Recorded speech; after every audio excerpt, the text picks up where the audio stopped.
Welcome, everyone, to the new teaching show.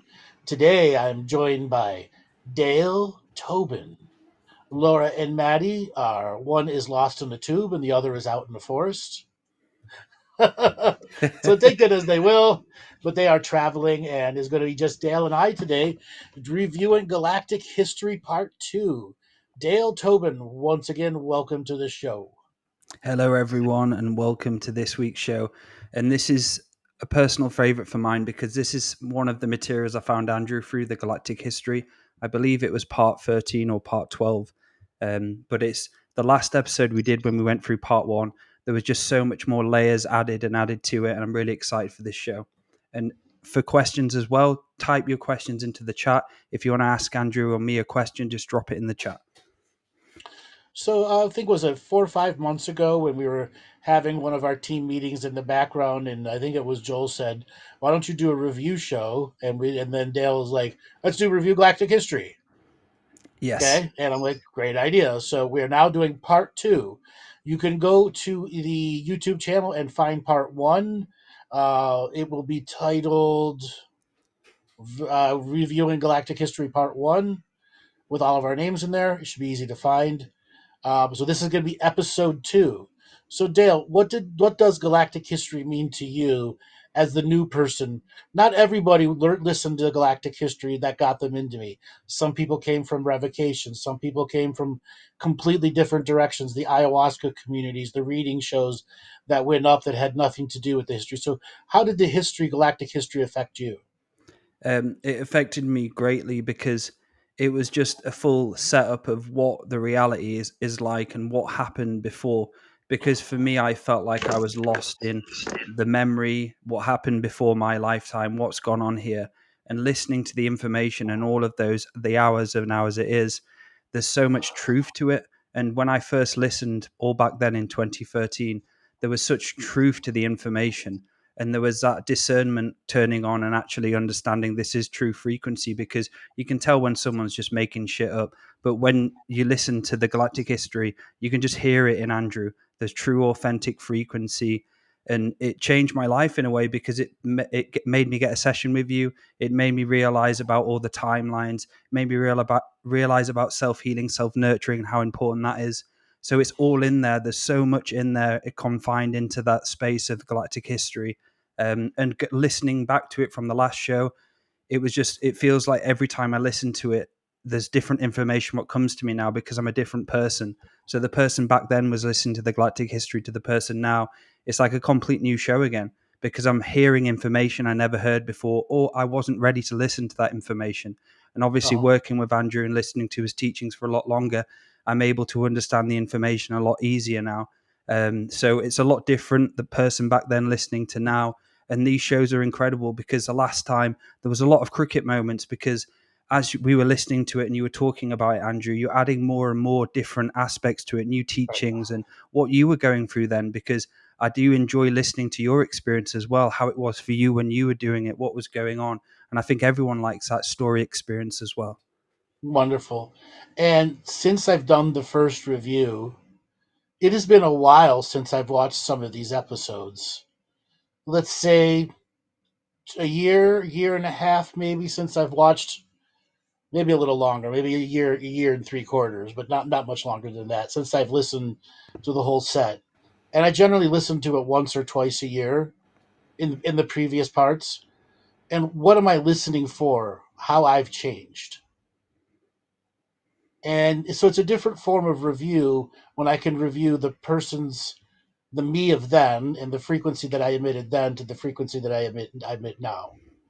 And there's a fun compare and contrast energy. Okay, because so much of the teachings are just in this 20 episodes or in living the mystical life daily. That's how you put it all together. There's the healing growth side, and then there's the spiritual reality of a multidimensional, multi-social being. You don't have to be just social in this reality. You can be social in many realities and it not be turned toxic on you. And that's it. And like listening back, Andrew, and for those listening who haven't watched the Galactic History. I highly recommend you take your time to watch it. Grab a notepad, and start writing down notes as well. For me, Okay. it was a marker stone, that Galactic History, and something I revisit, and something to be very proud of. Andrew, it was incredible, and the whole setup and frequency and just all of it. It really did a lot for me in regards of me stepping up myself to want to elevate myself. It wasn't just me listening to instant gratification stuff. It was showing me what I needed to fix within myself, what my signature frequency was back then, and how I can grow and relate to the history as well for my own change. Mhm. All right, Dale, let's get started. And we'll remind everybody, if you have questions, go on into the chat room, type them in. We will also answer them. So we'll be playing and pausing the video as we go, as Dale wants to ask questions, or I want to say add something on top of what's there before a certain section pauses. So, all right, let's get started here.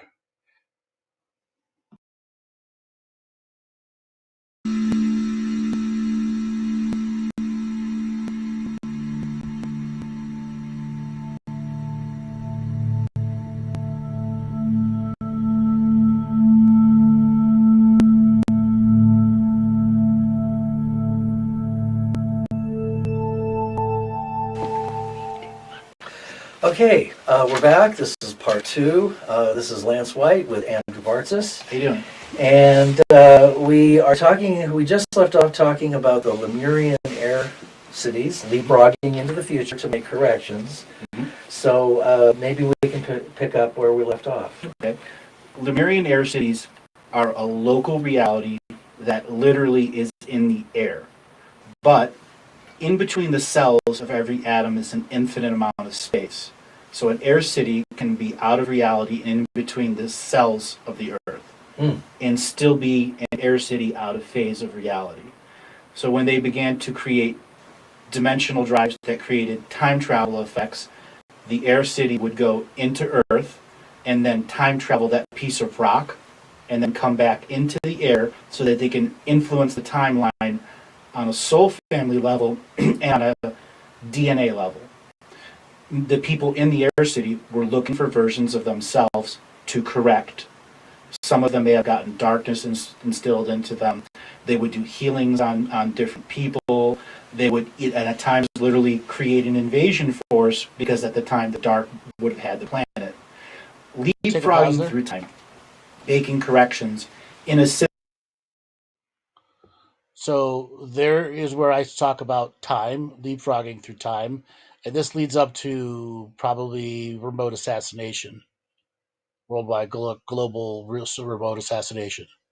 What do you remember about this opening part here, Dale? Here, you have questions for it? Yeah, so when you're talking about these Lemurian air cities, and you're talking about themselves having other parts, like darker parts, you meaning their multi-dimensionality, like there's a part of them here and there's a part of them in this galactic, not galactic essentially, part of them here now as humans. So, in the reference to that conversation, it was in the ancient past in which beings would live in the air city, teleport into space between a rock, take on a linear form of time, transmute themselves from ethereal and solar particles into Earth-based particles that shared a frequency of time that could then search the world for versions of itself in the linear time history and make changes to variety of linear time history as to the types of choices and concepts that it did to lead it towards the right path of what they thought was, what they wanted out of their growth. So they had full manipulation of their lineage. So if they made a mistake, they could go back and fix it. Okay. So is this Lemurian air city still there and still doing the same type of stuff? So here's when I get into the really complex part of timeline assassination and the four timeline paradoxes, because these are a key central understanding of why these paradoxes reoccurred. All right, go ahead and play. We're going to play until the 5 minute and 50-second mark.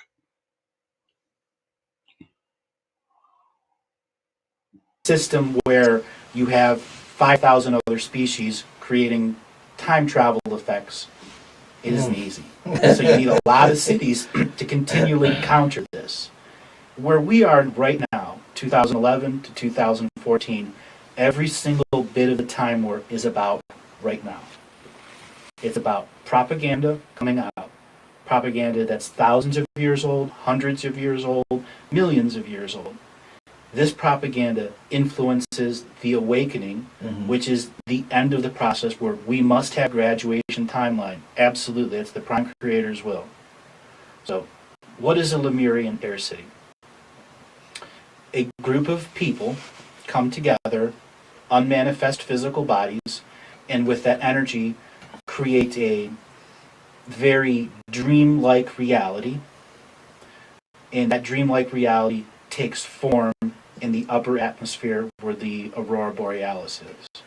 The Aurora Borealis is the Earth's dreamtime sentience, and it's where the sun brings energy to it so that that system of energy has reality behind it. The city itself has its own version of a unity conscious drive where it can go to any part of the galaxy or any part of the universe as long as they can remote view or remote experience those other places. After Lemuria went through its first fall and went to its raise again, we go from, we'll call it 30 million years, simply because they had to leapfrog backwards and they had to leapfrog forward. Then they had to figure out each time Earth was teleported, the old timeline wars ended because the XY axis of where the planet was could no longer be used as a function for creating a timeline. Right. But the sentience that was part of the old timeline was still on the Earth, and Earth adopted those as new first species. Those new first species became part of the Lemurian society and left. When they left, they migrated away and became part of the polluted reality that was out there with drama and got forced back here. This is this endless come and go from Earth. Lemuria's second raise, where it fell and it raised, as the air cities figured out this timeline between here, this time stream between here and here, in this light part of vibratory space, they could try to push out as many of the negative incarnating souls that were being forced at us from as many as 6,000 or 7,000 other planets that were under domination and control. Wow. Take a pause here. That's a big job. So I was a minute early. So this is the introduction of how forced incarnation is taking over the world here. It's been a spiritual warfare, and that they need to outbreed us in the astral worlds. And that's why their Archon system was created. So when these Lemurian air cities were created, Andrew, was that the purpose of them to be able to go back and forward in time and start clearing out the timeline wars?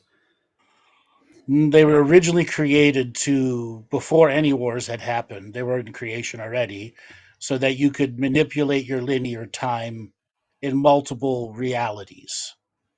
Earth was special because it could have 8,400 separate facets of reality with their own unique frequency of time.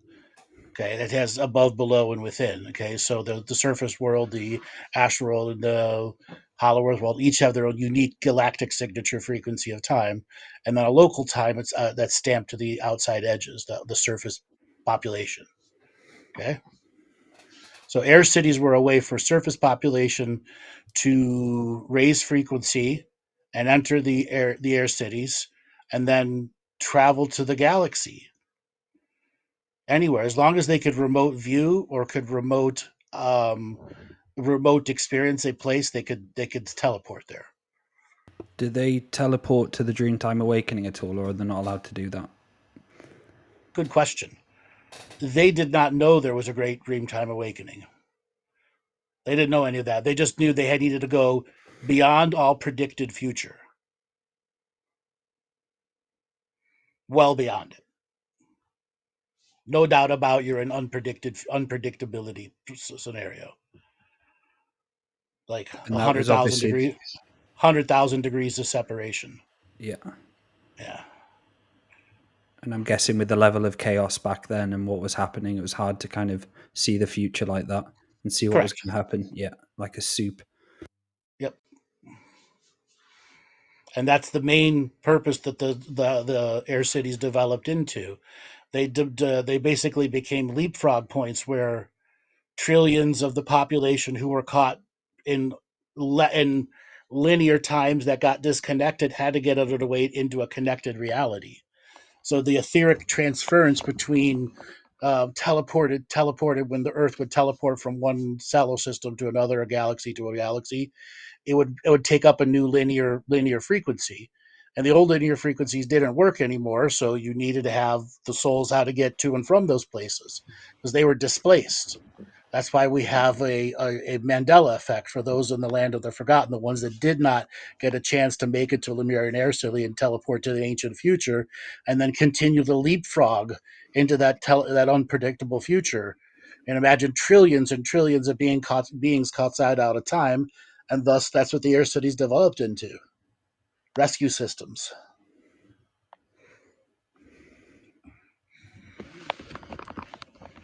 As the time erasure wave tries to erase them. And what's it like now with these air cities and the timeline wars? I know obviously the Earth's fortified and a lot's changed since back then. What's it like at the moment? There are no air cities here now. If there were, there'd be a radically different place. The appearance of one air city represents a massive change in Earth's natural vibration. And anything that can't handle the change of vibration or the new vibration will not live here. It'll be like a dog shaking off water off of its fur. So what's the difference between the air city and an astral realm? The air city exists in all realms. It's an Okay. anchor point between all realms and allows a single consciousness to have portal to all the realms and learn rapidly multidimensional living. Okay. Once again, learning multidimensional living. That's what Air City's original purpose was for. Fix the mistakes that you made and learn how to be as sociable as a soul as you could possibly be.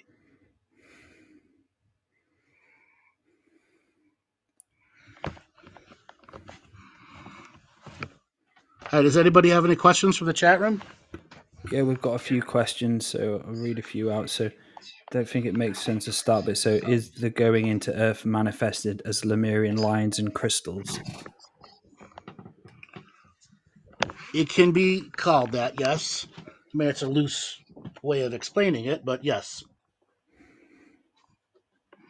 So I remember you saying that you informed a collective that they need to go to billions of years to not the raise a species. Have they completed this now? No. I'm talking on the show here for the purpose of this show. No, Okay. and for the purpose of behind the scenes, no, also. And I said that on purpose because there are behind the scenes shows, things that are going on as I'm reviewing something that I was unexpected to review in reality. It's all right. Yeah. Matty's here from the tube, guys. That's Hey, why I'm guys. experiencing that. So Maddie wasn't allowed to hear that. No. What was your ears burning? How are you doing, Matty? Welcome to the No, I show. had I'm to break okay, mate. the fourth wall while I was reviewing my own material. I'm at Finsbury Park at the moment, just about to get on my last train. Tunnel. We thought you were in a tunnel the whole time. Yeah, I was on the tube. I'm overground now. All right. So we're reviewing episode 2. So where did we leave off, Joel? The Lemurian Air Seas was the last No, at the time. at the time, sorry. All right. Now you're going to play until 9 minutes. If I stop you, it's early because I hear something early. That's a big job. And how successful have they been at it? Well, we're here now. Right. We're here now. Well, yes. Well, so the really exciting part to me is that all of this has to be wrapped up between 2011 and 2014. Correct. So we are in the final. You have to have graduating students. You have to have graduators. And what happens to the people who are not quite ready? Is that even an option? Earth can bilocate and create multiple versions of itself and allow the separation of densities of people that are ready or not. So that's where you have this concept of different timelines for people who are totally asleep, people who do not want to awaken, who would rather just continue on like this and have an experience of light and dark. So that is a possibility of fracturing. It's through dream time, though. Oh. So we are a unity dream time society. That our world is set up. We have a global dream time. Okay. All of our people have a global dream center. We live in sacred geometry cities that prevent us from going into the global dream time. Okay. The event is all about us for a brief second experiencing unified global dream time. Okay. And the more and more we get exposed to it, the more and more the way people begin to experience synchronicity, deja vu, shared dreams, and then the next layer up of awake people begin to interact with the two and teach, like, you have a kid that has a shared dream with a mother or a father or something to that effect, it spreads. And there's no way the system can stop people sharing that way. One-on-one. One-on-one. Right. Even though there is highly developed technology to observe, monitor, the mind control, and so on and so forth. Now, you mentioned the event. There was a television show that came on and was aired briefly called The Event, about everybody collapsing and unconscious, and they accessed their future lives, and I don't remember the whole story, but it seems like it was a foreshadowing. And doesn't the dark use the Hollywood film industry to see soft disclosure? Yeah, soft disclosure. Yeah, so they can say, well, we told them what was coming. Well, soft disclosure exists for many reasons. At times, it's just a really creative person coming up with an incredible storyline, right. And at other times, they're influenced by energy beings that say, do this because it needs it. Right. Or you have other people creating things to create disunity and propaganda. We've talked about Nibiru and Planet X. It was a real situation with a planet. It's been moved dozens and dozens of times. We as a species, every time they re-air the series, bring it back. They had to install technology on it that literally keeps it out of phase, so our fear consciousness doesn't re-manifest it. Wow. Okay. Wow. And why Nibiru? Because in the past, the main domination and control beings had parts of themselves all throughout the timeline that could communicate to the central hive location, because it's all the same being. Okay. So 2011 to 2014, there's over 17 million different things that are of these 15 beings. There's 17 million of them now. Wow. Now, how does that all get resolved? And let's hear more about the event and how that. Okay. Have you seen that? I just described. I'll use this one I used before. You have children sitting at a breakfast table before they have their first period in class. Every school's got that. Yeah. I had a dream that said this, and the kid next, oh my God, I had the same dream. The same kid and the kid over there. That begins the spread worldwide, where kids have technology to share. The adults will experience it differently. They'll experience, the sleep adults will experience deja vu. Let's say you have two people walking the street and one goes, oh my God, deja vu, and at the exact same time the other guy goes, oh my God, deja vu. You have two people going deja vu at the same time, pointing at each other. Something you simply cannot deny, period. Mm-hmm. Just your reality is challenged at that moment. And that's the first part of the event. That gives us the warning that more dream time is coming. Okay, so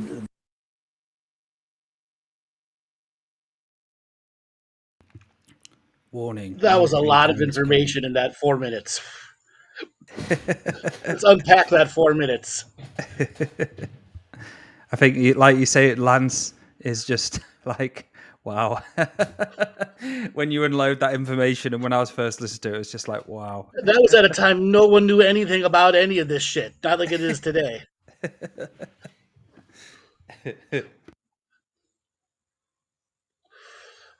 Maddie, if you got signal, what did you think of that episode? That little piece right there. He's lost in the tube, I think, Andrew. He's in the tube again. Yes. All right, Dale, where do you want to start with that?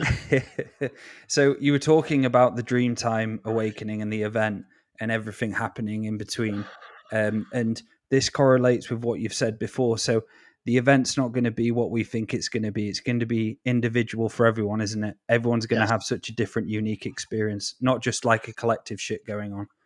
Correct. Yes. And it's going to start in the dreams and the rememberings and the deja vus. That's when you know it has begun. Okay? And the time between 2011 and 2014 was the battle to get everybody's time travel done, because there was going to be a barrier, no time travel after that. No significantly changing. That's where the metaphor of the chocolate souffle comes in. Okay. And for the Archons as well, you mentioned how many millions they had into pieces. Is that still the same now in 2023? No, that was the 15 multidimensional beings, not 15, the Archons. sorry, yeah, the 15 beings. So that they're down to about 1 million now. That's how much they've been reduced to. The highest essence of parts are that's all that's left. And is that in mainly in this world, or in the Well, it's different... also in the astral world and in the subsurface world too. Okay, yeah. Okay? Now that's its own faction. If you were considered like a corporation or board, they would be a board member. They have influence, but they don't have total influence. Okay. And these are the guys you were saying that you will have to take off their dead cold hands. Hold that hands. And Yeah. then there are those who are not working with them, who have their own version of domination and control here. They've just kind of agreed. The main 11 factions of domination and control agreed they would operate these 26 million timeline life experiments to see if they could change human beings. That's this ongoing mass DNA experiment, but only on our surface population, not astral or subsurface. Okay. So things like CERN, obviously Wi-Fi and all these signals are stopping us from having the natural dream time. Those replaced the Archons because many of the Archons, the majority of their infrastructure was destroyed by mid 2014. They were no longer in charge of who gets in and who gets out. It's now returned to a more natural state. With how, like, I'd say, because they are quite advanced on the darker side, how are they stupid enough to still be here for what's coming? Arrogance, vanity, yeah. Power corrupts. The proof that they could do it because they're bored, have been bored for millions of years, and we'll go all the way to the end to prove it. Time is irrelevant. Time is irrelevant to them. That's the scale at which things are manipulating this planet, which is what has to be understood. There are multiple high negative frequency things influencing here. And they've just, for the last few million, agreed to work together. And they're oftentimes, they don't work together at all. They're in open war with each other. Okay? But the one thing they don't break is this DNA experiment rule. Okay? That's why they set up a timeline, police agency, all that stuff to make sure that their herd was as pure as possible. I remember you saying, actually, when you talk about them time traveling so easily, I remember you talking about ghosts doing that as well and actually going back in time to do the hauntings back and forth. And and it was such an easy thing in Grandmaster, and I was just like, oh yeah. Yep. Alrighty, let's keep playing. Let's go another 5 minutes.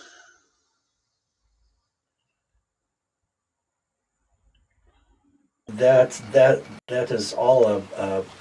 So for those who are more awake, we will be warned. We will see that among our people that are asleep. Right, and then we will be able to interpret that correctly as part of the event that's occurring. Correct. Because we're clued in on what we're talking about here. Exactly. And we're all multi-dimensional beings experiencing multiple realities. We may not know all about it, but we know enough to go, this is disunity reality, not unity reality. Exactly, and it's been disunity reality for thousands, hundreds of thousands, millions of years. Correct. Due to the dark and the time and the rest of it. And the Archons, which we talked about a little bit. We also, I wanted to get the mythology of the Anunnaki straightened out. Okay. Because according to Sitchin in his work, the Anunnaki came here some several 100,000 to 4,000 years ago. and that was when we were altered genetically and used as a slave race. Now, how much of that is accurate? Stitchin's first 3 books are very accurate, though his timelines are off. Okay. Stitchin's work were co-opted, and the reason why, when Stitchin wrote his books, he had a multidimensional being helping him translate the texts. He was a highly spiritual person that had a purpose to come. His first 3 books, up to the Wars of Gods and Men, are extremely accurate. Time's a little off because Earth has changed time streams so many times. You can't be accurate anymore in those times. Right. The Anunnaki were lured here.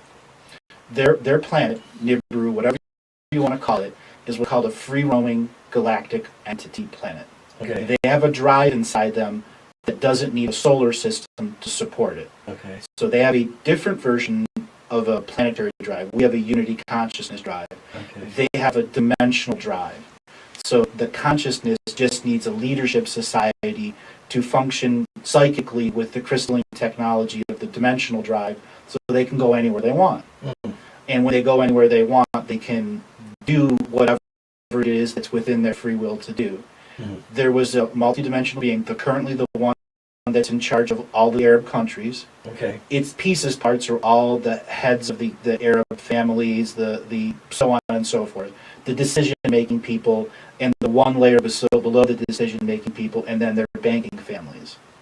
So that's one being. He's the one that lured them from where they were by creating carrot and stick. So they came to a world and saw leftover technology in a destroyed world. They followed to the next world, to the next world, to the next world, until finally they came to our solar system where there was nobody defending it. Completely empty. All the light and dark forces had petered themselves out and literally couldn't fight anymore. They were done. Wow. Earth was abandoned. Yeah.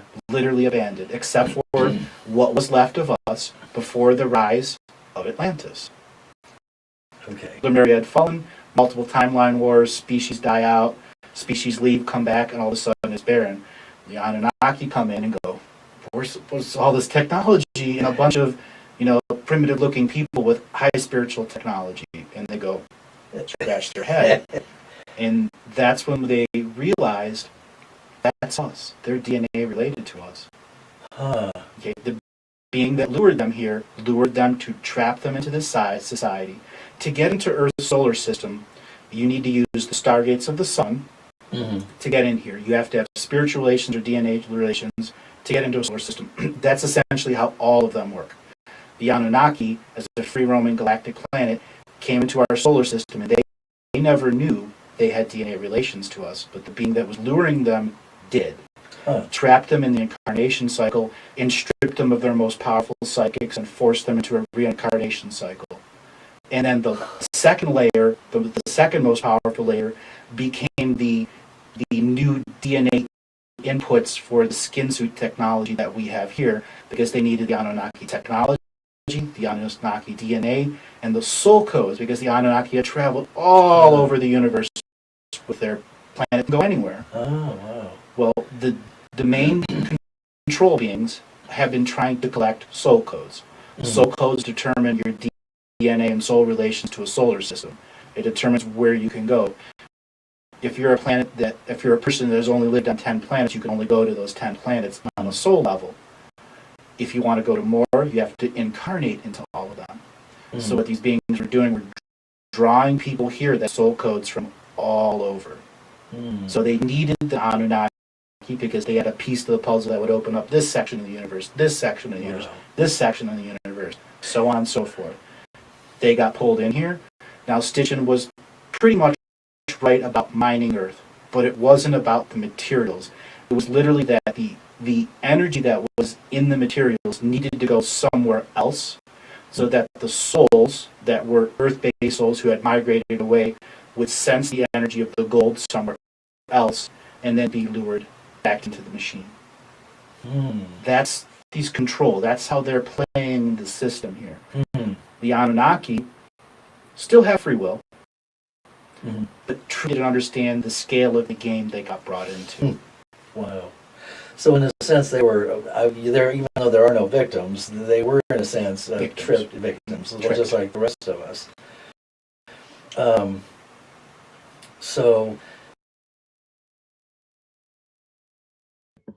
All right, Dale, what do you think of that? That was a lot to eat. That a lot to digest.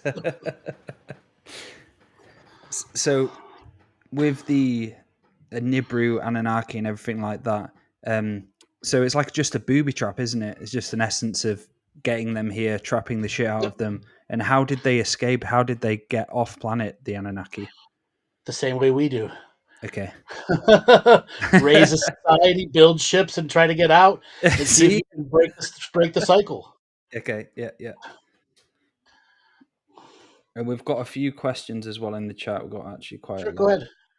ahead.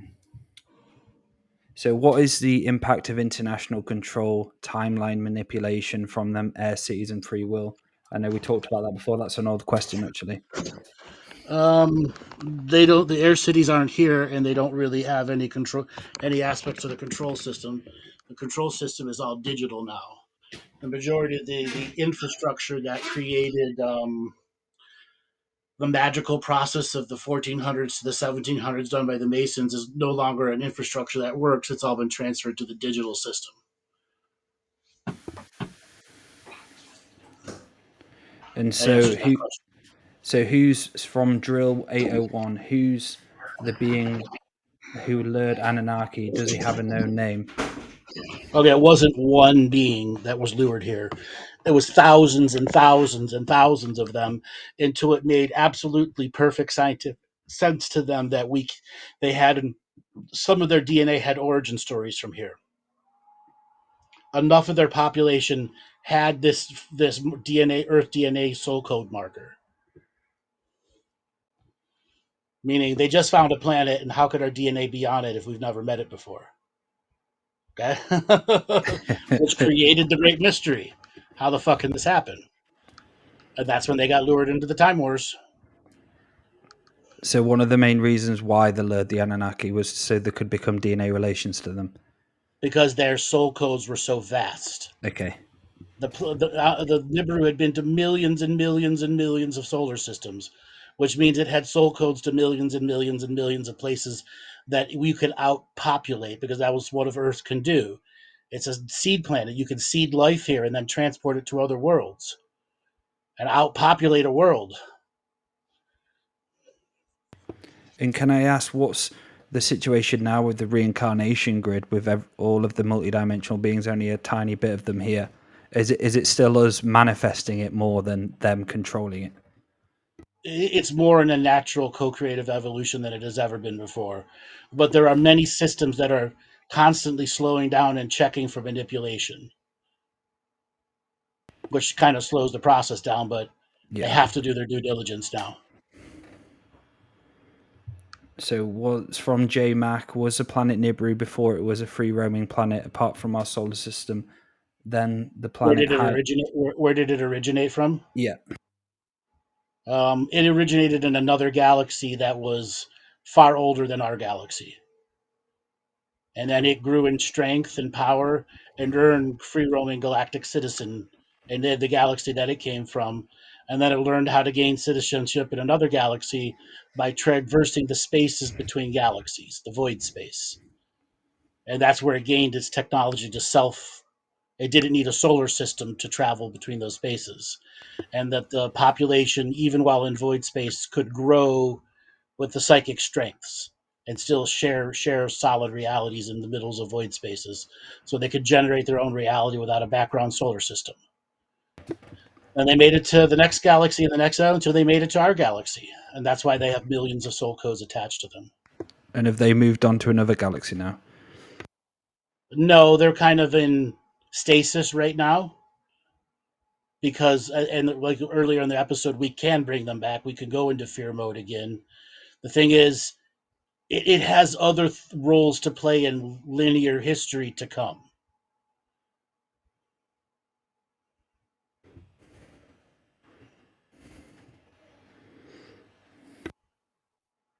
So if someone wanted to go and experience Nibiru as a planet for an experience, what type of experience is it there? What type of flavor does it have?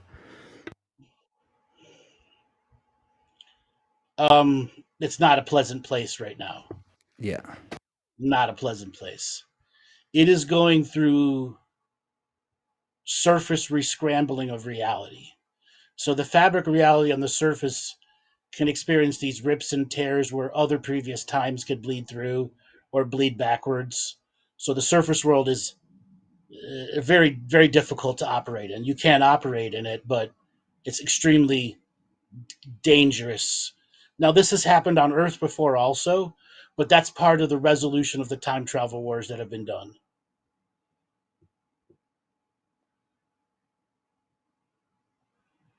So, Joel, are the super colliders merging our Earth with other versions of Earth where the Illuminati Draco have control of us?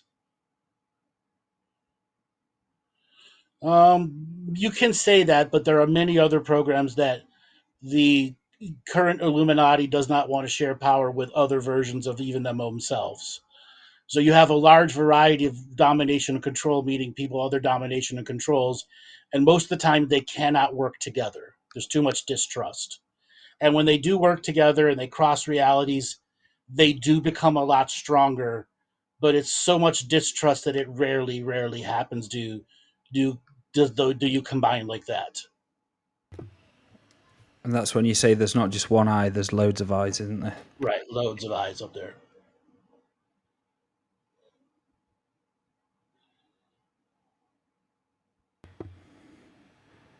So from Alan Rain, are some light humans here now who had Anunnaki versions of themselves and are now working to reverse the damage they caused? So Yes, whether yes, there are.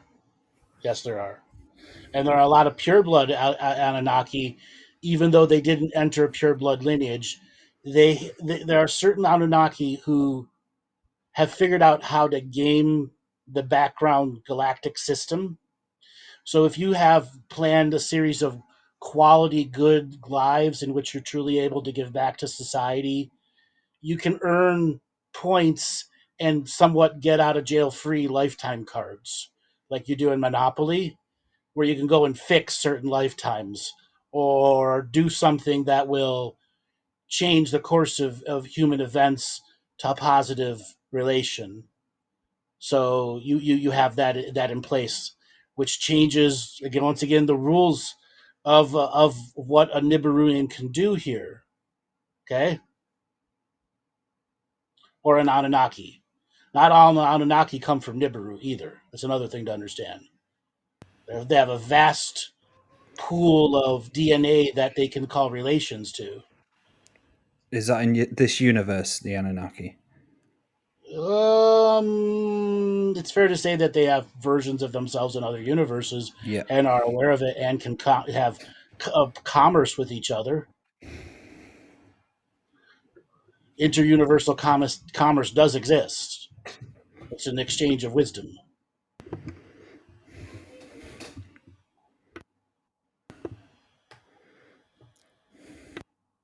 So there's another part to the question. How much longer do we have to be in this prison? This isn't a prison. And as long as you think it's a prison, you'll never see its original purpose.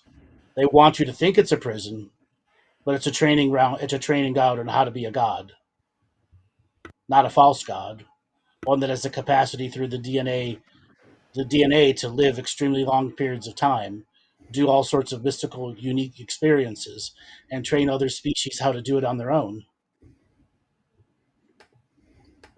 How to come together and be healers, thinkers, mathematicians, philosophers, and great teachers, and warriors when needed. Just think how different this planet would be if 80% of people were happy and were Imagine if living. 50% were happy. Yeah, even that, how different the reality would be. Right. How's your day? Yeah, really good. Normally, how's your day? Shit. Been to work, it's shit. Exactly.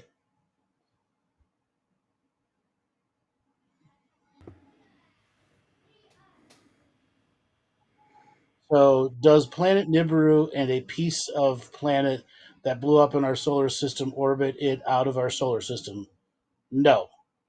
It is in another reality now and was purposely moved there and forced to stay there so that we don't recreate it in our reality out of our fear manifestations. Annabelle, you mean which warriors? The warriors, the Anunnaki warriors? What? Because they were some of the most very powerful warriors that taught human beings war. Yeah, at a very destructive level.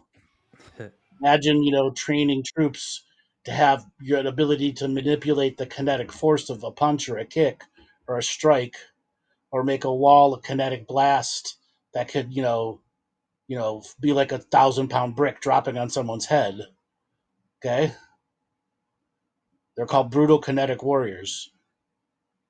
And a few hundred of them could take over a planet.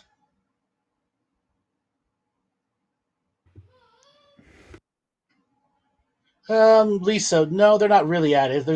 They're not fighting as much as you think they are. Many of those fights have already been had, and they've spent their loads already on the millions of years of doing battles here.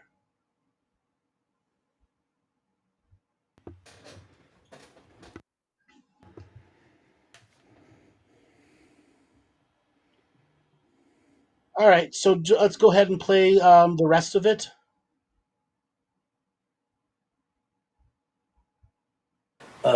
Now, the Anunnaki would they be reptilian in nature, or draconian, or? That's the thing. They already had enough skin suit technology that they're a little bit of everything. Okay. Not everything, Okay. but they had enough. Okay. I mean, they looked similar to humans, Okay. but there were several breeds of them that chose different DNA patterns, even though they were the same species. They could do anything they wanted to their DNA. And was it the Anunnaki or these original 15 beings that developed the genetics that could present as a light being?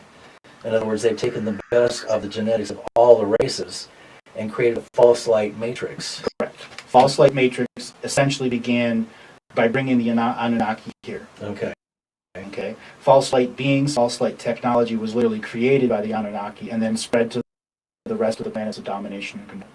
Wow.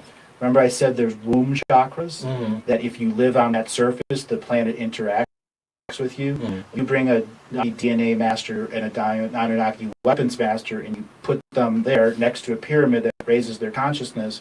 Mm-hmm. What are they going to create? Mass weapons of war, Right. Mass consciousness, technological DNA devices that can be spread to an industrial system of domination and control planets. Wow.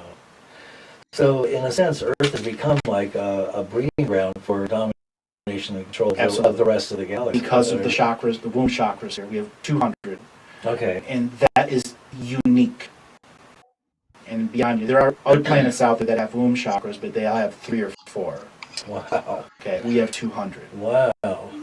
And what about our own chakras? There's a whole controversy about us having 7 chakras, 12 chakras, and then George Cavazos brought up the idea that the chakras were installed as ways of gaining access to us from the dark side.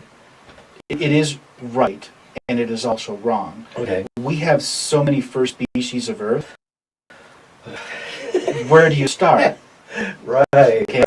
Right. It is right for 1, 2, 3, but 17th or 34 have 185 chakras. Wow. 19, so on and so Right, forth. We have okay. so many first species. Okay. The story is that big. Wow. So you give all the credit to George for pointing it out. Yeah. Yeah. Now the next phase, all right, you. Okay? Yeah. And if there's one first species they wanted to dominate the most, it's because they wanted to breed that species to mass population. And if they did, they needed to control those chakra systems and install domination and control at the chakra level. Right. And that's done through the incarnation process, Correct. right? So what else has been distorted about the incarnation process? And I mean, basically, nobody's graduated for over 400-some-thousand years. Okay, so are there individuals? Because it seems to me that there are individuals or beings that look like humans that are not even close to being human, may not even be in soul. That is, they don't have a soul or a is it possible for Biomechanical suits is what you're talking about? I suppose. Well, Clones. they're and clones. Well, robotics. here's the thing. When you create a clone of a person, you actually have a spark of that person in there. We're multidimensional beings. Right. When you create a clone, there's a spark of them in there. Right. When I function, I have parts in all different parts of dimensions interfunctioning, so that I can be in this zone and doing this. When you create a clone of a person, you have essentially created a spark that has a very similar spiritual contractual pattern to it. Right. But it's against the entity's sovereign free will when you just collect its DNA and make a clone of it. Okay. So as soon as you create a clone against something sovereign free will, that entity is in domination and control and has very little of its own sovereignty. So a sentience can come in and out of it at any point. The vast majority of worlds out there, they have commerce that where beings genetically build a suit for a consciousness to broadcast from one planet to another, and then they go into that suit, live there for a while, and then leave that suit, and that suit goes into cold storage for them. Wow. Or they unmanifest a body, travel energetically to the planet, and manifest a body somewhere else. Huh. Well, now we were originally, as we were designed to do exactly that. To do that, and to time travel, bilocate, and move it between dimensions, and Right. so on and so forth. So that probably hasn't. Those skills have not existed for hundreds of thousands of years. The fragmentation and the control system that's set up. Mhm. So now, how is this all going to get resolved? How are some of the ways that this can be resolved with all these different versions? At some point, doesn't all that have to be unified Through dream time. through dream time? Okay. It always comes back to dream time. The technology of the skin suit was created in dream time by unity consciousness. Huh. Interesting. And then you have beings that are hijacking the astral world and creating fake dream times in sacred geometry cities. Right. And these are most major cities are sacred geometry cities. Absolutely every one of them. Every one of them, yeah. So the road systems are part of the sacred geometry. the names. The light posts, the electrical wires, the cable wires. Guess Right. what? It's all integrated into that sacred geometry. Right. So basically, humans don't have much of a chance to awaken at all, unless. Well, they do. It's about claiming your sovereign free will. You know, before when we were outside, we were talking about, the light worker industry. Oh, you know right, what? right. There's some really powerful light workers out there, and I have a little something to say to them. We can't be cheerleaders anymore. We have to be proactive. We have to get out there and march. We have to begin to use our natural presence to create sparks of a march, in a unity march. One guy may not like his guy, one guy may not like this other woman's work, but we still, in unity, have to have enough forgiveness to come together, and it's part of the resistance of free Earth. Yes, absolutely. I'm so for that. And that means putting aside any perceived differences, and that brings up the ego. Absolutely. That, so many New Age people are, in love with their own creations. We're lost in light, love, and bliss. Right. And are ignorant, blissfully ignorant of reality. Yeah, right. And so we've lost our edge and our anger. Yeah. And we need that fuel. We need to become angry. Yes. We need to see the truth. And so it's important when people are pointing out that what's really happening, that lightworkers not say, well, you're just going down a conspiracy path.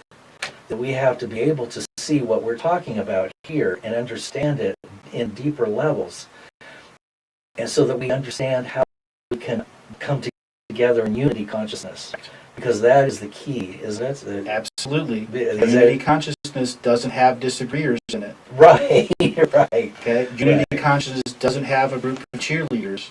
Right. It has everybody, in a metaphorical term, with a sign that has a pitchfork on one and another sign that has a torch on the other. Right. I'm not saying create violence. I'm saying the signs speak all the metaphor language you need. One sign's a pitchfork, one sign's a torch. You have 10,000 people in the streets of America doing that. They know the mob is back. The mob has always been they've been defeated by. Now, how do we know what to do with our information when we know that the control system is set up to recognize when somebody gets too much light or they're getting too close, it's like grass growing. They can see that there's Something growing quick. yeah, and they just cut it down. Yep. Isn't that how it works? It comes to claiming their sovereign free will and using it and respecting it at every level. I came up with some spiritual removal contract documents for banking, for government, and for media. Oh, good. And I'll be putting another one out, how to reaffirm your spiritual contract to Earth sentience, separate system of domination and control. And I encourage people to have those, add your own to it. It is a framework. Yeah. And that framework is to use the words to empower yourself so that you understand using your sovereign free will is how you separate yourself from the rotten soul family that has been force incarnated with us. Right. And do you have a website for that? Yeah, andrewbartzis.com. Perfect. So 2011 to 2014 is that we're in this time frame now. Right. What happens? So there will be people that may not even be aware of what's going on. The 2015 will come, 16, 17, and 18. They will be in dream time, though. In dream time. All And right. when they're ready to come out, it'll only be like a few minutes or seconds past. Right, because that will actually be that. They're suspended and held into dream time until ready. Right. But Earth will be breaking into local realities again. Oh, When the armies began to march for Rome, for China, for Mongolia, they were conquering each local reality. Mhm. And as they conquered all of them, they made roads to all of them and linked them to sacred geometry cities. Mhm. They took away the unity consciousness and made disunity consciousness world. Mhm. Because they were all centralized location to the networks of roads and dominating cities. And that's also connected to the ley lines, right? Correct. So it was to overwrite the ley lines. overwrite them. Yes, they have been them. overwritten. So all these people that are doing ley line work, are they doing anything positive? I mean, are they actually? Oh, they are doing very Okay. positive work. The energy of Earth has gone from seventh dimensional, sixth dimensional, fifth to fourth to where we are now, low third. Yes. Because if we have any power, our weed grows really fast, and they got to chop it down. Right. So grid work, absolutely important. Okay. If we had people out there that were in some type of unity to do grid work with 5,000 people at a time, and 1,000 target one ley line, another 1,000 target another, in based off of a calendar system, you can change the way the ley lines create energy for all of our brothers and sisters of this world. The ley lines create the energy pattern for consciousness to expand. Okay. It's also the XY axis for astral projection. We've had thousands of societies and civilizations that all they did was watch those stars. And the stars that they watch aren't the same stars we watch today. Right. Because reality is perceived through your culture. We're a media-driven culture now. They own our oral traditions. Right. Our oral historians were taken away. We still have some now that are out there trying to promote it, but the people that are born into the TV generation, the media generation, that's their oral history. Right. It's not your mother and father as much anymore. Right. That's where it has to change. People like me coming out and doing the oral recording of the Akashic record. Right. Not in a trance. You can communicate and talk to me. I'm a real person. Right. And you can get the facts. I'm not channeling. I'm not anything like that. I'm simply in the Akashic record in a sacred neutral perspective. If I see something that's evil and dark in the Akashic record, it doesn't hurt me because it's just information. Right. If I allow myself to go in polarity to be affected by it, I can't read the Akashic record anymore. Right. It That must makes be sense. a neutral recollection, recalling of it. Yeah. And then that brings up the idea of us working very diligently on our judgments. Yes. Because once we move into judgment, we move into polarity consciousness, and we're then in duality. So it's not that ego is bad. It's just that It's a survival tool. right, and we are coming from survival because it's being thrown at us left, right, and center, and every which way in our dream time. So,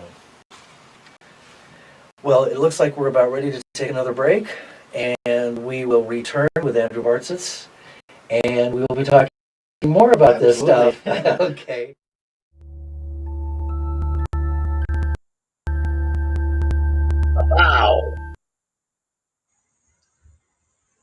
Well, Dale, let's unpack that. There's a hell of a You wanna lot to start? unpack. It wasn't just you were talking about one thing; it was a mixture of various things. But there's quite a few questions I have for you, and one of them is listening back to you and when you talked about the light workers and them coming together, creating the kind of warrior movement to make change. Is your thoughts of that change throughout the years of Oh yes, experiencing? Yes. you will hear parts of me holding back to not call light workers names then, and then you will hear me call them names. Yes, and I don't remember if I said it in 17 or 19. I am not a light worker anymore. I don't consider myself that. It's I believe it is in this series, or it was some of the stuff I did after, or shortly afterwards. Okay. And what does it Maddie, are feel? you there? Matty came and went. I'm here. Yeah, I'm here. Oh no, he's here. Sorry, Oh, Matty. yeah, I made it. Were you able to listen to any of it? Oh, just just a bit at the end, and I was trying to formulate a question, but there's nothing coming straight at hand. There's a lot of information, a lot of dense information as well. So I know that one's packed. That 15 minutes is like, I'm just here. You go. Yeah, very much Let, so. Tough letting luck. it Here you rip. go. All in pure frequency. Deal with it. so I so was ruthless with my frequency then. I didn't care for some of the things that the effects it might put into people because it Yeah. put a lot of people to sleep. Yeah. A lot of people like literally they hear 6 minutes or 3 minutes and out. Could never get past episode 1. Knock them out. Some of us, it woke us up. yes. Yeah. So Back then, Lightworker was a new term, brand new term. that's what I was going to gotta say. realize Back that. 2013 or whatever you did Yeah. it. Jesus, it was a different world. It was. Yeah. And that's what I was thinking about when I was looking at when you're talking about some of the technology and that. And you know, our technology has come on so far since in that 10 years as well. The way that we use technology and social media, has that had an effect on the harvesting systems? Yes, it's made them more effective. I thought it would be. Are they separate systems or are they now combined? The digital and the existing system. So the infrastructure of brick and mortar magic no longer functions correctly. Right. It's all digital. Yeah. So if the digital were to break down and all its backups were to break down, they could not use the magical system. Yeah. It still does work, but could not handle the load of what they needed to do. Yeah. Especially in an awakening scenario. Correct. Yeah. That's why they need projects like CERN that could occupy our psychic awareness. Yeah. Because every time it turns on, everybody in the whole reality goes, "Stop that!"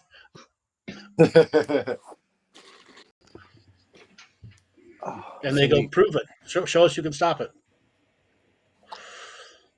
Enter the squirrel or whatever it was. It was squirrel. The weasel. Weasel. The Yeah. weasel. Yeah, the CERN destroyer. Enter the weasel. That's definitely merch needing to be manifested. Yes. 100%. Enter the weasel. I fucked CERN. The Weasel Medicine We'll series. start to save the Weasel Foundation just because of the one weasel that took down CERN. I think it was on one of the comedy shows. We made like a fake background history to it. It was Earl the Weasel, made it all the way in, did a speed run of it. I actually told that to a guy who's fairly conspiracy, not too much, but I was bringing it up and I told him about it and he was like, "Shut up. What? I don't believe that." And he looked it up and it was true. I was like, "Yeah, look at that shit." Stumps a lot of people, that. Yes, it does. It stumps a lot of people, and that's why the weasel did it. A weasel did what? There'll be a good T-shirt of having CERN like in this form of a human, and this weasel just humping the back of it. Saying, "Hurry up, humans." Yeah. And the weasel took CERN down for like 8 months. It caused over $1 billion in damage. I think it was like 4.5 billion at the end. I wonder what precautions they have now for weasel attack. Who the fuck knows? I wonder what protection they have. Someone's on Weasel Watch. They've employed a few people to go on Weasel Watch. Got to watch for weasel sign. Well, weasel is one of the unique rodents. As long as its head can fit in an area, it can move through a space. Yeah. So it probably found a way into the ducting that has wires, that has a little extra space into it. I was just guessing. I don't know, but it figured a way out. Yes, Earl will rise again. What did they do with the Basically, Earl weasel? made it to the heart of darkness and threw himself into the void to break it up. And now he's trapped in time. Save Earl! Save Earl. Save Earl! Shut down CERN. There's a huge party for the weasel, Yes. the graduation. You did it. Hey, that's an otter. That's an otter. That's an otter. Yes.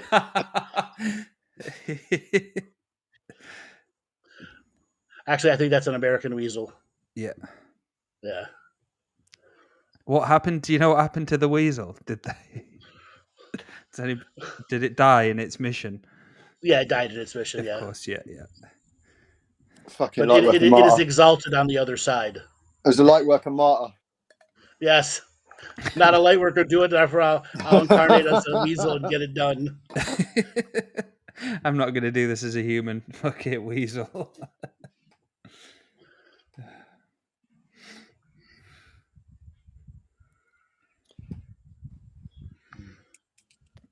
So apparently, from what I understand, it was chewing on some high voltage wires and got about 4 million volts through it. Oh, Wow. Yeah. poof. Just think what two weasels could have done. If two of them would have got it. Instead of Ocean's 11's Weasels 12, Yeah. Weasels 2. 2 weasels, 1 CERN. Who wins? A fight to the death. Do you imagine the weasel's life review afterwards, watching it what it did? Yes, if you would have gone right here, you would have died. Somehow you made it all the way through the tunnel to the end without dying.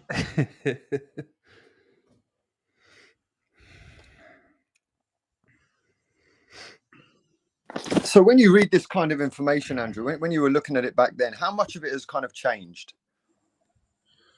You're talking the material itself? Yeah. Not much has changed other than how the ongoing stories have made it out into public discourse, but be it conspiracy, philosophy, or channeled material. And the way that you tell it now has changed, obviously, because there's certain parts of that narrative that you just don't discuss any longer. There are certain parts of the narratives I just don't discuss any longer, but now there's a language in which any form of studied or lay person can understand. If you've listened to a handful of the material, you can. The language is used in many other places, and that's part of Galactic History. It actually seeded a language form that many others adapted. Yeah, such as ourselves. Yeah. Absolutely. Right. Because you had to process it, and then part of your processing is how do you tell others the same information and let them process it the same way you do? It doesn't work like that. Yeah. Okay. So it's the whole purpose of Galactic History. The one was to change the foundation of language enough so you could talk about bigger subject matters. Yeah. What's it like for you listening back to yourself back then? I was ruthless with my frequency. You were. I said I can't limit myself in this. I have to show the limitless perception.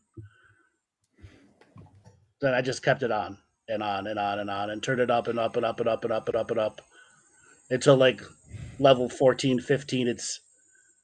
It's pretty highly engaging to other people's otherworldly experiences, because I'm not just talking to the person listening to it in this reality. All the other versions of themselves are hearing it through their dream frequency, which is then spreading it to multiple realities and dimensions and time streams. What time of day did you particularly do these? In the morning or evening? No, we started around 10 a.m. and would just do a half hour and go till about 4. And we did this on Solstice 2013. And so we had Thursday, Friday, Saturday, Sunday. while I was running an event at a thing, I was recording this stuff. I was actually running a live event on the mountain, doing ceremony, doing healings, and doing actual galactic history classes in a like conference room.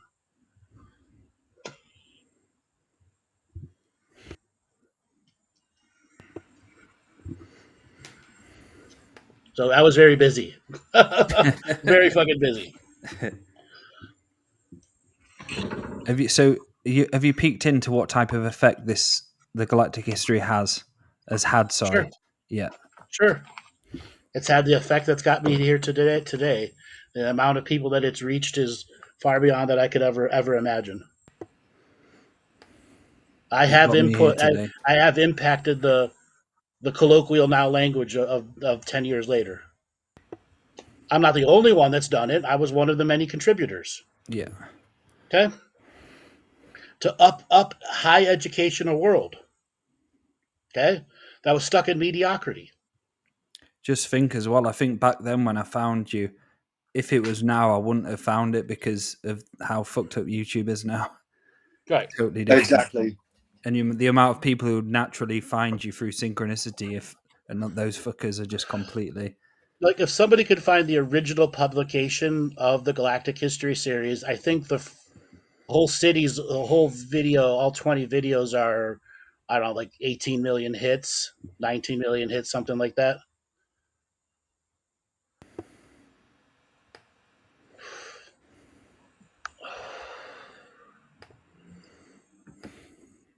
But YouTube's purged so many channels, that original channel's gone. As far as I know, unless somebody has it private or unlisted.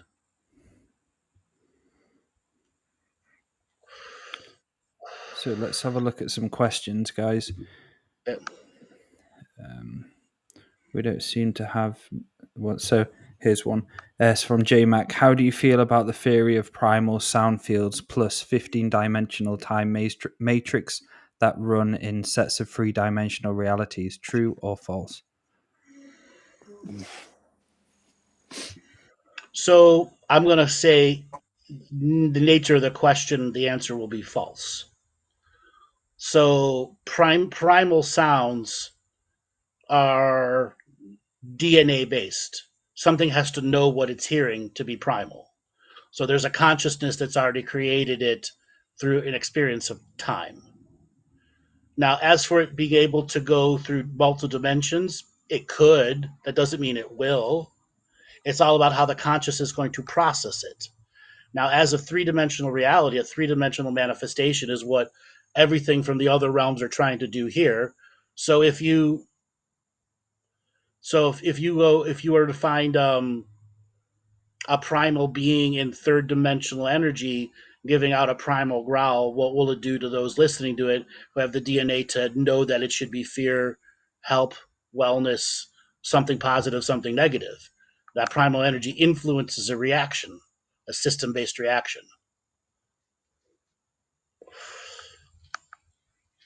There's just more to be understood on under time and how dimensions and densities work.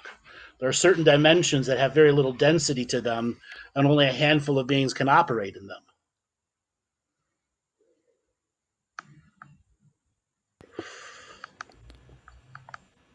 So, Next. question from Alan Ryan. Do sparks of the same being meet up on Earth in awake as well as dreamtime? Do they look alike or are they just clones? So they could be twins. Yeah. So that was back during the cloning part of the early part of the episode. So they could be twins, natural twins, fraternal or maternal, whatever. They could also be, I'm born into an American family, you're born into a Pakistani family, but we can share soul spark. That does happen out there. Mm. That doesn't mean that's your true love. We have more than one body. Like right now, there are other me's. They don't look exactly like me, or they may look similar to me, but they have all different forms of lives running. Everybody here has more than one life running. We are not linear time beings. That's a primal understanding as we begin to detox from linear time as a perception so that we can see how our other multidimensional linear, nonlinear lives work. It's just another one of those concepts that's been bastardized by the lightworker community, so people can't really understand it properly. That's right.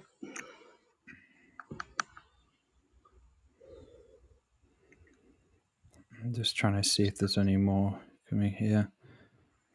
So Nate wants to know how many multidimensional beings are left. 2, and a little over than 1 million are left. If you were to put them all in these physical bodies. That is not a lot. No. Well, technically it's 1.5. But we'll just call it 2. Yeah. Have any of them been recycled? Yes, several chose recycle. A couple took on the job of being a galactic co-creator, like on the job training to see how bad it actually was, and none of them were able to do the job. So the ones that are left, they're fully. So basically, Source said, "You want the job? Take it. Yeah. Here you go. Here's. Let me give you the. This is what you got to handle," and they couldn't do it. No. So the ones that are left, Andrew, these ones are fully invested. They can't leave. They can't leave. Yeah. They're their aspect, the zealotous aspects that started and will end it. Yeah, they're fucked. Yeah.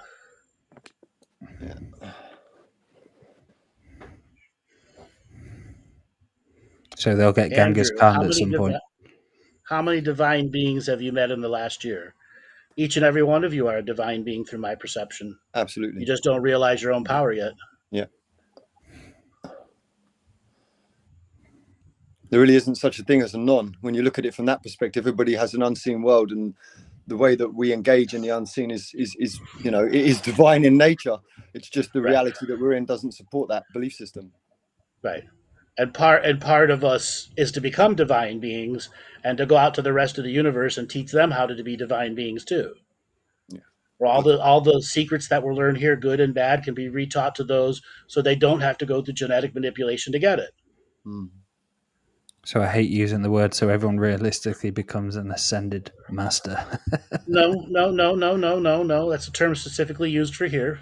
Okay, yeah. I've mastered the way of time traveling here in a single lineage.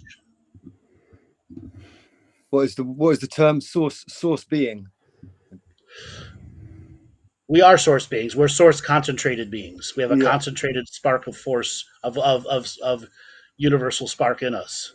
Yeah, which the awakening will take to something different, a new level. Which we talked about in this episode. It'll start in the dream time.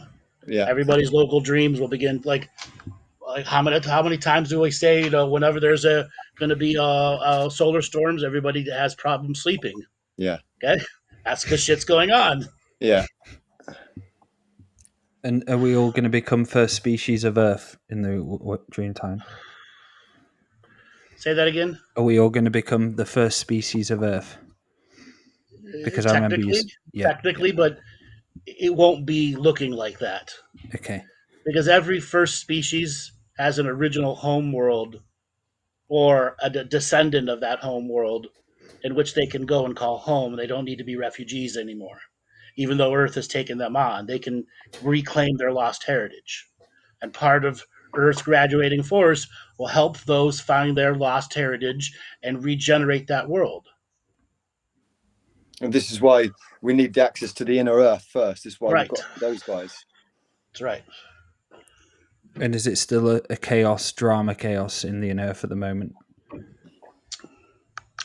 No. There is a sense of calmness, but there is not a sense of peace. Yeah. No one's openly drawing blood right now. Should they? That's a personal choice at this particular point. Everything's on a critical mass tipping point, whatever word, in so many different directions. You have to be so careful about what you do now. That's why everything is being focused on getting Loosh off-world past the dimensional blockades that are going on. And so that Loosh on the other side, in their view, is going to be worth 10,000 times of what it'll be worth after here. It's like a wine. I remember we had a conversation about Loosh for a long time. Last time I saw you, it was a long conversation about the Loosh. Yeah. So, what was the question I had? It just completely gone out of my head now. I thought about the Loosh topic. Told you I'd burn you out. I'm not burnt out. I was You're just, burnt. you know, when I'm thinking that all of a sudden I thought you were talking about Luce and it just kind of disappeared out of my head.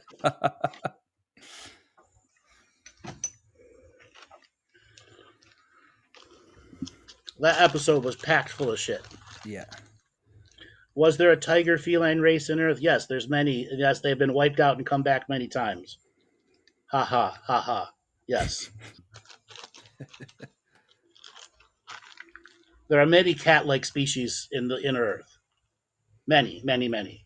But you also got to remember there are many species who do not need to have one body. They could have whatever body they need at the moment. So they could be a cat one day, a dog the next day, a human the next day, or be 10 humans, 5 cats, 4 dogs, and 17 realities. They're not limited. So this was a question I wanted to ask. So with the inner Earth and all of the solar flares coming up, and I remember you said it's going to get more and more throughout the years. Is that when they're not going to be able to exist in the inner Earth? When the more, say, in like 5-6 years' time, when there's more and more solar flares, is there going to be a time where they're like, oh shit, I can't exist in here anymore? It's all about, does the technology they created down there work? Okay. Stuff they've been planning for 10,000, 100,000 years, knowing that this awakening can come. And awakenings don't just happen here. They've happened around the galaxies and universes for a long time. Okay? This one is just a particularly complicated one. Okay? That's why so many souls have been attracted to here, because what you get on the other side is worth it.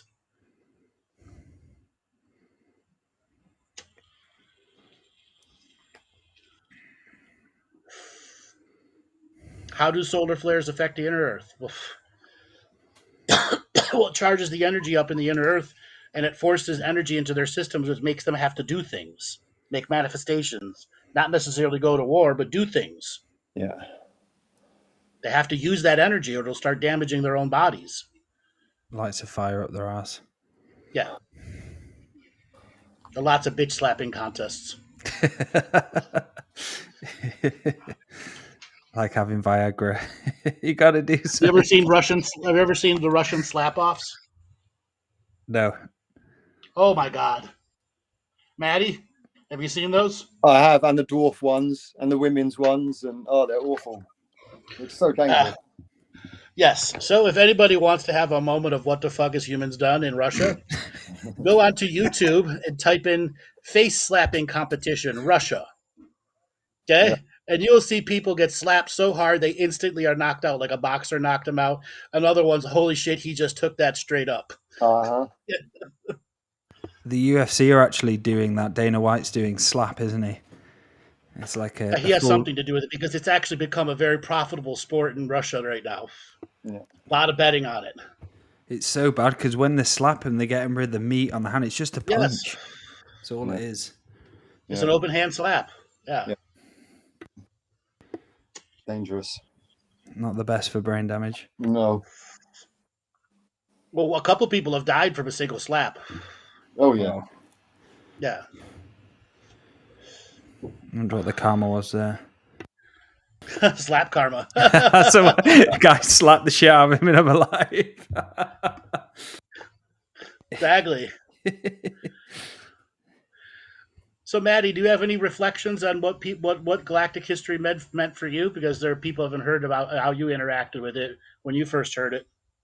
Well, what I did is I really did the lightworker thing, where I just regurgitated the whole thing. But in that process, it was very useful. You know, our lightworker times, they do service. As long as we don't go too far down the trap, as long as we find our way out from it. But for me, I regurgitated it, but it allowed me a process of really assimilating and understanding what I'm saying. So as I began to try to explain what I'd listened to you say to other people, it began to unpack for me in a greater way. And there's still so much in there that is just beyond what we can really discuss openly, because you're going to have to explain a whole different type of mechanics to everybody and before they can even begin to grasp a lot of it. Right. But one of the things that stuck out for me was when we were listening to that, and I'm sure Dale will concur with me here, we were just trying to find out, when's the awakening happening? When do I get off of this fucking cycle? you know. And I And bet there's a lot what of was I people. telling you? What was I telling you? You gotta wait. You gotta wait. You gotta wait. You gotta wait. But all we all heard was 2014. No, That's all it's we heard. between 2011 and 2014 would decide how Yeah. long it would take. Yeah. So Okay, that's what I said. And Can I I remember that process where it actually, you know, the end of that part, and as it's unfolded now, it to me, there's a lot of stuff that you talked about that's happening in my individual hologram and some other Yep. people's individual holograms, but yet I see people who are long-term awakened, newly awakened, almost awakened, who just, you know, they're so far away from some of these processes. So obviously, in the 10 years since I've assimilated that information, it continues to unpack, but on a personal level instead of a process of trying to understand and reiterate. Does that make sense? Yes, and that's what I was telling Dale earlier. That when I was asked if how far has it reached and has it been successful, the answer is yes, because Yes. it got you to exactly what I was trying to say. It got you to discover language Yeah. and how to describe something from your own point of view, and that's what needed changing. That's why I've said I've come here 100 years ahead of time to Yeah. change the language. Okay. And how many things I've done recently, Andrew, that you've been around, and you didn't guide me to them, you didn't lead me to them at all, but I was able to explain them to you and you back because I had that terminology. Not just that. I watched you go through the experience. Yes. Okay. Yeah. I had an eyeball on you, and I'm like, hey, he's doing it. Look at that. Or the other day, Dale had his own Grandmaster of the Obvious moment. Yeah. He was with a client, and you're just like, you had your own Grandmaster of the Obvious with them. Yes. Yeah. All I was doing was just giving them the obvious, and that's the full session was just giving them the Grandmaster of the Obvious. And afterwards, I was like, "Holy fuck! I didn't do any psychic surgery there. It was just showing them the obvious answer to their issues and how they can get out of mediocrity into that kind of infinite state." But that's information surgery at that point. Yes. Yes. Yeah. Yes. Perception surgery. Perception, deception, surgery. Yeah. So for those people in the chat, and there's quite a lot of you, type in if you've watched Galactic History, all of them. It'd be interesting to know who's watching, who's watched it, and who hasn't. And it takes skill to be able to formulate a question from all of that. There's so much information there, but it takes real skill to formulate one decent question from it. That's how dense this information is. It's very easy to listen to it, but you try and expand on it and see how far you get. That's so ahead of its time.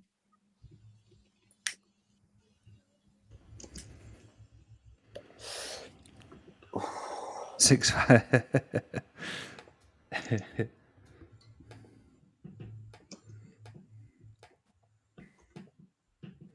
Galactics must look at it and say, man, humanity is crazy. They have their own version of it.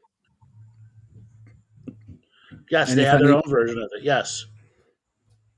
If any of you guys want to hear Andrew talk about more the years of when it's happening and that information, there was a Talking Stick show about a year ago where we hit Andrew. I was full on asking a few lightworker questions at that time, but Andrew, it was that time where he was just answering all of them. It's on when was it, Matty? We did that show. Do you remember? Oh, I can't remember. Do you remember, Andrew? No, I don't remember. It was a while back. I think we've had a few different Destroy the Lightworker shows. Yeah.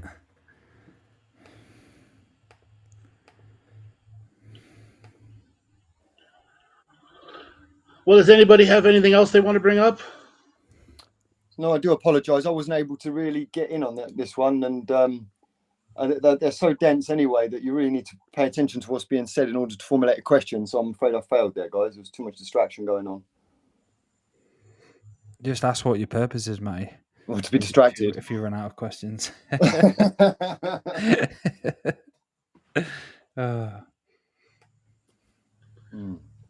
So we've got a lot of people who have watched it. Loads listening. Is there any way of putting in the first episode into the chat? I'm going to go see if I can do that. Because this is the challenge for people coming in now. Anybody who's new to the material or who's been to material since, say, maybe lockdown time. The challenge is the ball's very much in your court, because this dense information is out there. Andrew hasn't reiterated it. We had this moment, and it was up to us to unpack it. And lots of people ask me, why doesn't Andrew go back to the basics? Why doesn't he teach us how to understand these terms? Because some of these terms are too vast. But the truth is, it's already there. It's all on YouTube. So, guys, you've got the first episode link in the chat. So, if you're not familiar with the Galactic History, part 1 is there for you. It was a very special time, that, the radio shows with Lance White and all the other shows that you were doing. The world was a lot more innocent then, wasn't it, Justin? We didn't think it. We felt very sorry for ourselves, a lot of us. It was a very dark world, and we were an innocent light in a dark world. Yeah. Coming out of to the point, like I remember saying many times in 2013, there are stuff I can say today. 5 years ago, I couldn't say without being, killed, or offed somehow, or removed, or forced to say something different. And now anybody can openly speak it, and they don't care, because they want it as part of the content. So no one will ever know the real truth. Because a lot of people seem to have an aversion to it, because I know for myself and Dale, because we've had this discussion, we didn't understand the material, but the structure of the material had not only a truth frequency to it, but a genius behind it that we could see. However, the material does seem to have the opposite effect for some people. Sure, because many of them are influenced by their perception. Influence is deceived by the perception this is a prison world. It's not. It's not a prison world. Yes, and so many people go down the path of conspiracy that as soon as they hear information, it's a conspiracy. That's right. Because it doesn't fit in with the narrative that they've believed. That's right. Which was the wonderful thing for me about you, Andrew, when the shows were a different format, because any subject matter anybody was discussing, I always knew you would have a completely different perspective on it, something completely unique. De-weaponed the shit out of it most of the time. Yeah, well, but it made most people look like child's play, didn't it, Dale? Yes. Really? The charge came off it, which was great, because I remember all the COVID times, something happened and you were looking forward to hearing what your perspective was on it. And it was just always de-weaponizing it and going back to the core teachings of looking after yourself. Yep. Well, everybody else was saying it was hearsay, right? Everything else was hearsay. You had a whole host of these people like Cobra, Benjamin Fulford. Oh gosh, we could list them on and on and on. And it was all these mysterious characters who had this information, and then it was just repeated and constantly and regurgitated all over the place as fact. Whereas Andrew wasn't doing that. Andrew was saying, here's this information, believe it or don't. Yeah, I don't care. Yeah. If you can't feel this frequency, you're fucked. Yeah.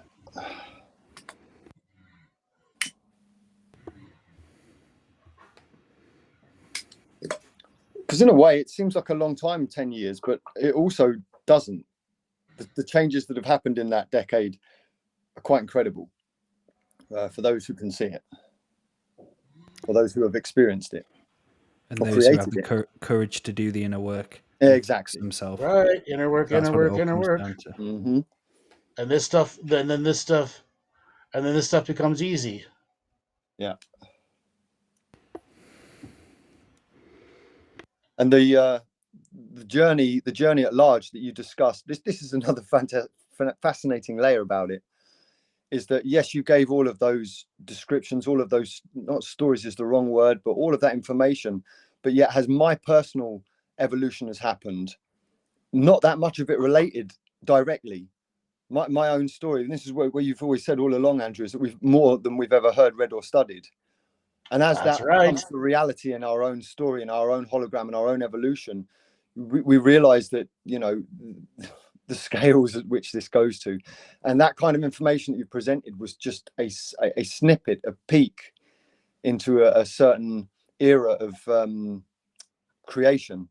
But each one of us comes from a multitude of other different creations, and we all bring that story. So the importance was having that language to be able to define our own stories, our own evolution as it occurs. Yeah. You know what might be a really good one to do a review of is the Mystery Schools product. Ah, That would be really cool. I have the original videos, which I might put together. We'll make that into a webinar or something like that. Because that one really, it takes everything I said in Galactic History and then gives you the double whammy to the left and the double kick to the nuts. Because that's where I explain lineages to the nth degree and how you can leapfrog through lineages and Genghis Khan, Bruce Lee, all that other stuff.